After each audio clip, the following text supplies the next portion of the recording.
wafdi ballaaran oo ay harkacayaan taliyaasha ciidanka qaranka iyo waliba booliska jananka guud ee ciidamada booliska Jamhuuriyadda Soomaaliland Maxamed Aadan Saqadhi dabagale iyo waliba jananka ciidanka qaranka Nuux Ismaaciil Taani ayaa soo gaaray Laascaanood xarunta gobolka Sool waxaana agagaarka deegaanka Gumeys taliyaha qaybta booliska ee gobolka Sool waxaana halkaasi salaan ku siiyay taliyaha ciidanka booliska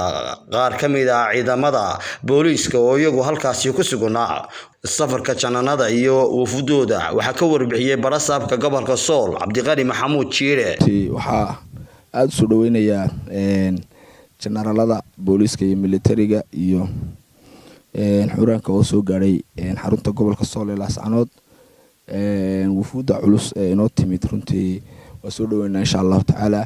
waxaan u soo dhaweynaynaa si kaliya laaba mug furan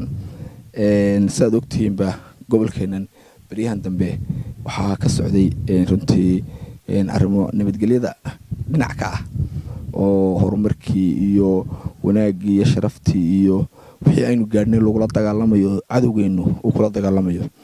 dawladdu waxay go'aansatay in Laascaanood la safeeyo shaqo adagna laga qabto wada ogtiina hore waxa uu joogay wafdi 5 wasiir ka kooban oo u joogay arinta nabadaynta cadeeye arrimo badan oo kale oo deegaanka jirana la xaliyay wasiiradaas oo hogaaminayay wasiirka xanaanada xoolaha iyo kalluumaysiga Saciid Sulub Maxamed runtii wasiirada shaqo adag bay qabteen arinta cadeeyana hadda meel wacan bay maraysaa waadna ka warhaysaan inay meeshii ugu dambeysay ama meelihii ugu dambeeyay ay marayso maanta talaabo aan waa laga gaaray runtii bulshada gobolkeena waxaan leeyahay dawladda gacan siiya la shaqeeyo waxaad aragtana sheega waxaad qarsataa waa ku qarsadaan baa leeyahay haddaad xumaanta reer Sool u qarsataan way idin qarsanaysaa marka anagu dawlad ahaan dawladdu way idin dadaalaysaa madaxweynuhu waa ku mahadsan yahay Jamhuuriyadda Soomaaliland mudane Muuse Bixi Cabdi go'aanka uu gaaray in uu Laascaanood safeeyo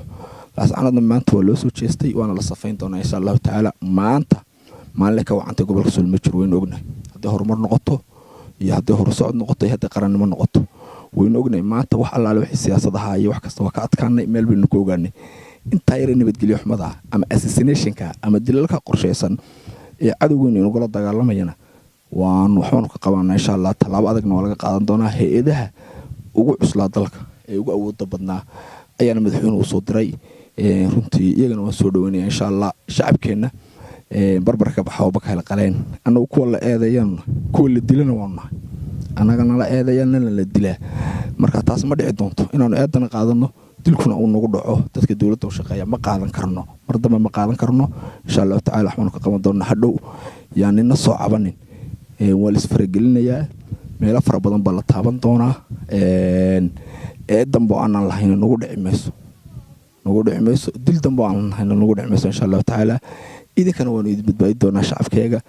Laascaanood ammaana inoo balana Laascaanood horumarka aynu soo xojinaa inoo balana